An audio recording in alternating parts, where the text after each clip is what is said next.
And I probably should have apologized in advance that sometimes I lose track of the time and I get caught off. Anyway, what I was saying about the personal satisfaction test is that it is completely subjective. And so, usually, courts will allow personal satisfaction tests if you're talking about truly personal taste and comfort, decorating, tailoring, those types of things. Otherwise, the courts will usually use a reasonable person test. And as we know from talking about reasonable person standard, that is an objective standard. Neither you nor I are reasonable people, but there is a legal standard that we do use. Usually that's going to be used to judge commercial business types of contracts and things requiring certain mechanical fitness. So that would be, looking at industry standards and that type of thing. So, and again, this would be a condition precedent or precedent in a contract, and it would have, upon the parties' satisfaction. And then we could specifically put in the contract what is going to be the standard for that satisfaction. If we don't, then usually the court's going to look at either the personal satisfaction or reasonable person test that just talked about.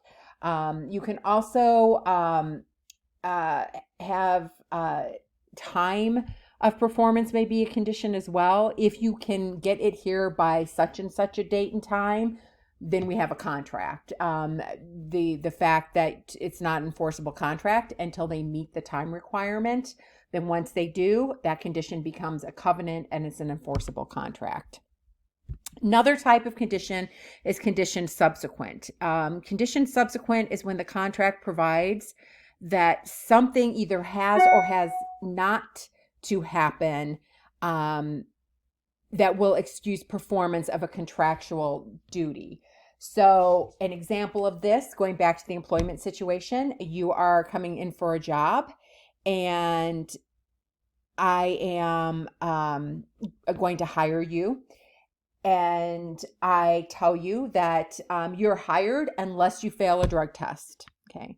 So, the wording here is really what makes it different from a condition precedent. Condition precedent is something has to happen and then I will hire you. Here, I'm saying I am hiring you unless something happens. So you're failing a drug test would be the condition subsequent. If you fail the drug test, that excuses my performance of the promise to hire you.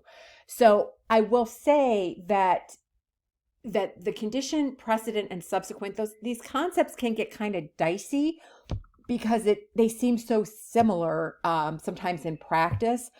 But what you're really looking at is understanding what they are by definition for our purposes. So the condition precedent or precedent, the party has no obligation to act until something else happens. So there's no obligation to act until a condition has been met. Once the condition has been met, then your obligation to act is triggered. So that's a condition precedent or precedent. Condition subsequent is I have an obligation to act, but if something happens, this condition happens, that excuses my obligation to act. So I do find them to be a little confusing in practice sometimes because they're both something happens and then you do or you don't have to do something. I mean, they're so very similar, but legally, condition precedent and condition subsequent are terms you need to know. So just be clear that you can define them and understand what they are. And so in a condition precedent, you don't have an obligation under the contract until something happens. In a condition subsequent, you do have an obligation under the contract, but if something happens, it will excuse your performance. And that is the best way I know to explain them. And then a concurrent condition is basically where you have to simultaneously render performance, which means I will give you my car and you're giving me $1,000 and we're doing it at the same time. Versus I'm going to order something and you're going to bill me and I'm going to pay you later type of thing. And so in most cases, we have something closer to concurrent conditions, although it doesn't always have to happen simultaneously. Then discharge of performance, which really leads into chapter 8, because chapter 8 talks about remedies for breach of contract. So basically when performance has not been completed. And, actually, let me back up 1 minute back to conditions just to clarify that conditions are terms of the contract and they are specifically stated in the contract. So I think I said that, but I just want to be really clear. Conditions are terms of the contract. They need to be stated in the contract. Once the condition occurs or doesn't occur, then that changes our obligation to perform. But once the conditions are met, then it clarifies what the obligations are that people have. But I think I said it, but I'm not sure, and I just want to make sure you're clear on that. Okay, so discharge of performance. So what we mean by discharge of performance, because that's not probably a term you use in your real life every day, except in weird circumstances that have nothing to do with the law. But discharge of performance is basically, when have the parties fulfilled their obligations? When I pay you what I'm owed you under the contract, I have discharged my performance. When you deliver the item to me, you have discharged your performance. So that's what we mean by discharge of performance. When has the performance been fulfilled? When have the parties fulfilled their obligations under the contract? So it can happen most often, hopefully, by performance of the contract. The parties just do what they are supposed to do. They can also agree to something different. So say the parties mutually agree to just cancel the contract. That's fine also. That would be discharge of performance, assuming that the parties both agree to do that. If both parties agree to rescind or cancel that contract, that's discharge of performance.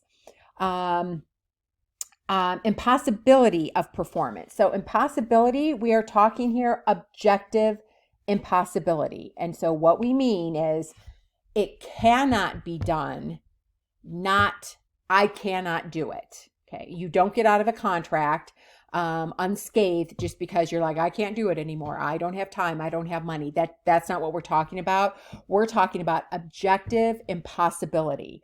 So types of objective impossibility: death or incapacity of the obligor to perform a personal services contract. Okay. We hire someone to paint a painting for us and they die or become incapacitated. It is objectively impossible for them to perform.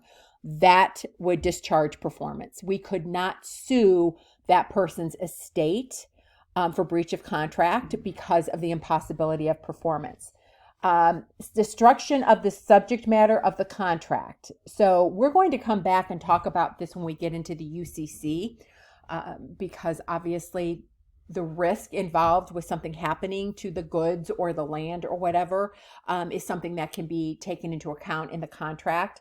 But if I'm going to sell you my car and a tornado comes through and just damages it beyond repair, I can no longer sell you my car. It's been destroyed. That would discharge performance. It's objectively impossible for me to sell you my car. It no longer exists. It's in a ton of little pieces. You cannot sue me for breach of contract for that because it's objectively impossible. Performance has been discharged. Supervening illegality, and we talked about supervening illegalities when we talked about rescinding offers and that type of thing. A supervening illegality would be the same idea.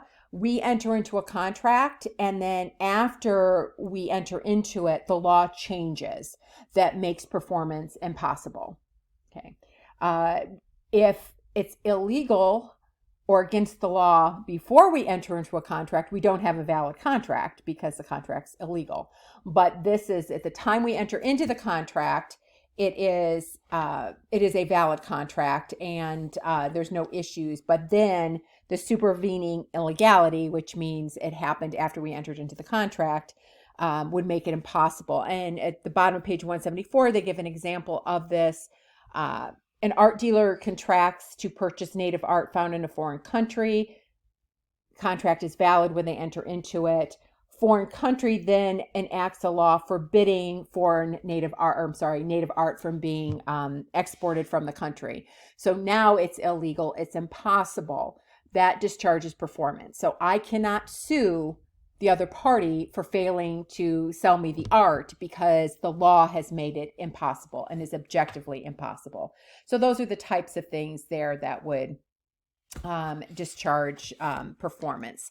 Another type of clause to be familiar with, and this again would be a term of the contract, and I'm never really sure how to say it, but the force majeure clauses, and I apologize for butchering the language, but this would be a clause in the contract that states non-performance will be excused if certain events occur. And those events are commonly natural disasters, labor shortages, stoppages, shortage of raw materials. So it will depend very much on what the contract subject matter is. But this type of clause would be in the contract itself. And if whatever condition is listed there occurs, that would be a discharge of performance, meaning neither party can sue for breach of contract. Commercial impracticability, not going to worry about this one right now because we come back and deal with this, like I said, under the UCC. Operation of law. So this are things that literally have nothing to do with the contract itself. It is that there is a law that basically says you can't do this. So the most common one is statute of limitations. It is generally 4 years in Pennsylvania to file a lawsuit on a breach of contract action or to enforce a contract. So I am claiming you breached the contract 5 years ago and I try to file in court. It's not going to be allowed because the statute of limitations has passed. Say I owe you money and you're suing me for it, but I have discharged my debts in bankruptcy. You cannot collect from me if they've been discharged in bankruptcy. So I still owe you the money, just like under the statute of limitations. Technically there is something there that somebody failed to do under the contract, but the law is saying, nope, you can't pursue it. Same thing in bankruptcy. The debts have been discharged. You can't go, can't collect it. So that's another type of situation where performance would be seen where performance would be seen to have been discharged. Okay. And there's a couple more things under discharge of performance, and I'm going to save that for the last video for this chapter, which should be fairly short.